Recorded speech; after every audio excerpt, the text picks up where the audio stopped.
Hello, noble viewers, and welcome to Planet Earth, Our Loving Home. Today's program features renowned U.S. climate change expert Dr. Stephen Schneider, who will discuss some of his recent research findings on global warming. Dr. Schneider is the Melvin and Joan Lane Professor for Interdisciplinary Environmental Studies, Professor of Environmental Biology, Professor by courtesy of Civil and Environmental Engineering, and a Senior Fellow at the Woods Institute for the Environment at Stanford University, USA. Dr. Schneider's studies focus on climate change, evaluating climate policies, and formulating technical solutions to global warming. Since the early 1970s, he has served as a consultant to U.S. governmental agencies and the White House. Dr. Schneider was given the 2003 National Conservation Achievement Award by the U.S. National Wildlife Federation and the 2006 International Environmental Award by Australia's Banksia Environmental Foundation. In addition, he founded the interdisciplinary journal Climatic Change and acts as its current editor. One of his latest books, Climate Change Policy, A Survey, will be updated sometime this year.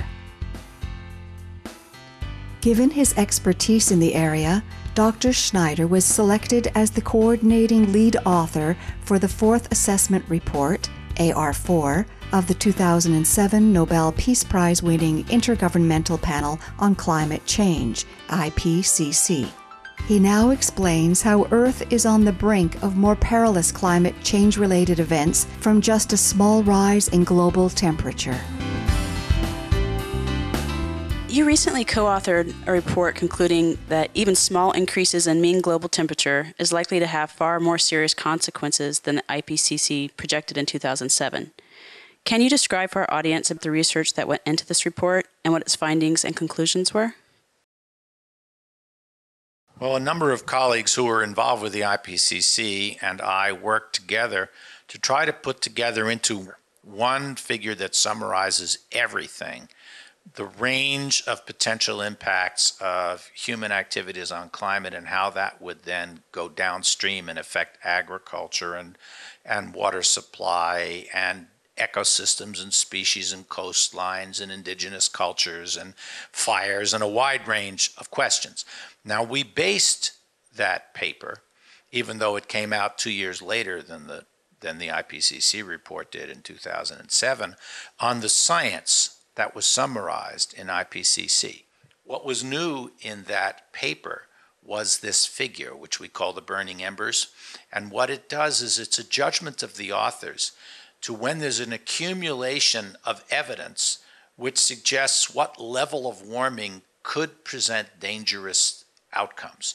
So the first reason for concern is unique and valuable systems. That could be the polar bear ecosystem, indigenous people living in high mountains in Tibet or in the Andes where the glaciers are melting very rapidly, small island states where small sea level rises will be damaging, or people living vulnerable to hurricanes in Asia megadelta cities or even New Orleans.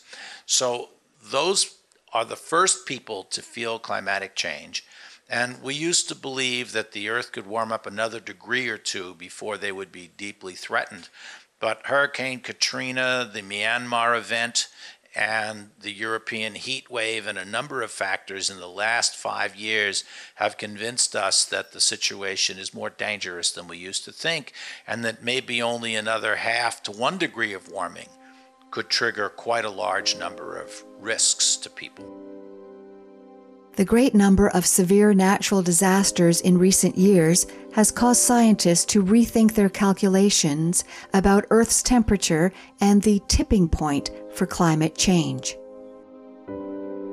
Then there's another reason for concern, which we call extreme variability: hurricanes, fires, droughts, floods, and so forth. And again, the IPCC third assessment report, which was the year 2001, had said that these become more serious when we warm up maybe 2 degrees. to 3 degrees. And now we've found again that there have been an increase in extreme variability, especially droughts and floods, and that's already been causing damage. As a result of that, we lowered the threshold of seriousness to maybe 1.5 degrees. The effects of climate change are widespread, but at present, some of Earth's inhabitants are suffering much more than others. Then we looked at another reason for concern, which is equity. That's the difference in impact on rich and poor, on coastal dwellers and mountain dwellers, on men or women, on elderly. And what we found again, from the fires in the U.S. West, which lead to smoke plumes that send children to the hospital with asthma and other things, there are special groups that are affected by climate change more than other groups, and that's an inequitable distribution of impacts, and therefore we have to have adaptation strategies to help these particularly vulnerable people. And that was another point that was in the IPCC, but what we did is put it again on our iconic figure. So what we have to do is we have to take a look at the relative unfairness at which climate impacts occur, and we believe that that's, again, more serious than we originally thought. The melting of polar ice is increasing at a tremendous pace. And the final one is perhaps the most serious, which is abrupt events and irreversible events, things such as melting Greenland, creating many meters of sea level rise for thousands of years. We used to believe that you'd have to warm up 4 or 5 degrees for that to happen.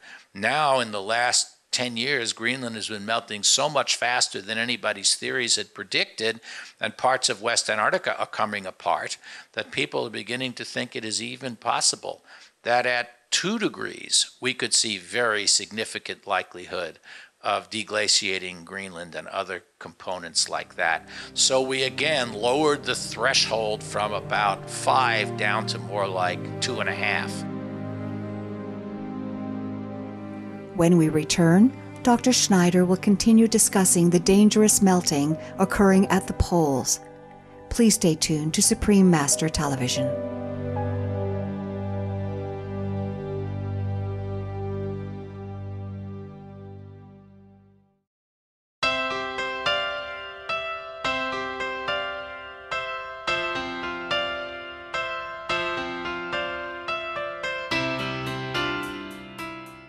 Welcome back to Planet Earth, Our Loving Home.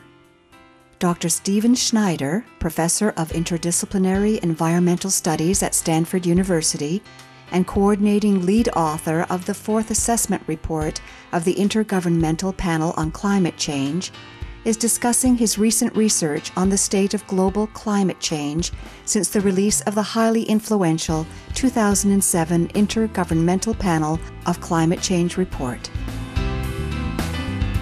Unfortunately, there is no data on the future. All we have is data on the past.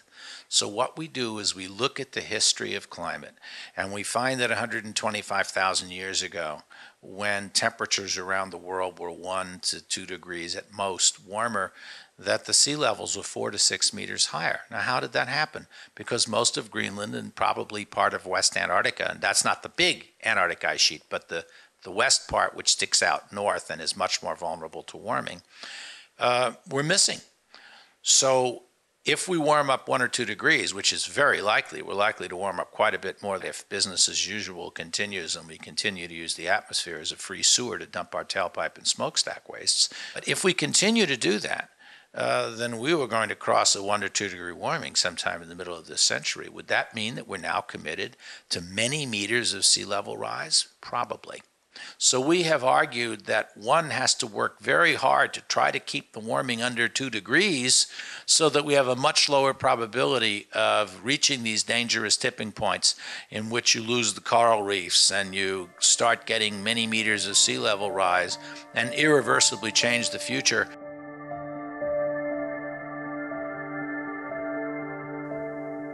In 2007 and 2008, the Arctic sea ice melted at an unprecedented rate. So the Arctic sea ice was predicted to be essentially completely gone in the summer, somewhere near the end of the 21st century. It's already been reduced in the summer by more than 20%. The northeast and northwest passages have been opened at the same time for the first time in recorded history in 2008. 2007 and 2008 had the 2 years of the lowest amount of summer sea ice. And I've just read this in the newspapers. Oh, there's not any change because from 1979 until 2009, there's still about the same amount of ice in February as there was, now as there was in 1979. Well, that's irrelevant because you expect that in the winter. What's relevant is how it's disappearing in the summer. And there's another factor which they didn't tell you. In the wintertime, 20 years ago, most of the ice is what we call multi-year ice. That means that the ice from the previous year did not fully melt out. It survived, and then new ice from the new snow forms on top of it and more on top of it. In fact, more than half the Arctic was multi-year ice 20 years ago. Now, much less than half the Arctic is multi-year ice. So even in the wintertime, there's a dramatic reduction. This reduction was faster than anybody had forecast. Therefore, we lowered the level of risk associated with that unique system because not of any theory changing, but because of the actual observations of the Arctic being more sensitive than we had originally envisioned to the relatively low warming we've had so far, 0.75 degrees C, 1.4 Fahrenheit. We're talking about more than doubling that as the best outcome we could possibly get. So the collected thermometers of the world, the melting glaciers, the expanding sea levels, the plants blooming earlier in the spring and birds coming back earlier in the spring from migration, clearly led us to say that warming of the planet is going on. Next Wednesday's Planet Earth, Our Loving Home, will feature part 2 of our interview with Dr. Stephen Schneider on the severe environmental impacts of climate change.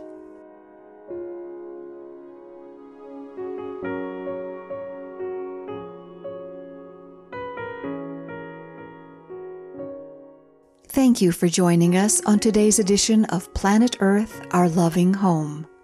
Up next is enlightening entertainment after noteworthy news.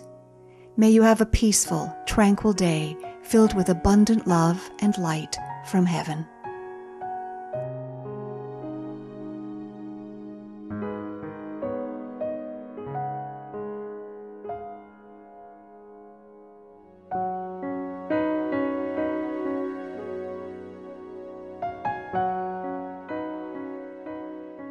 For more details, please visit www.suprememastertv.com/PE.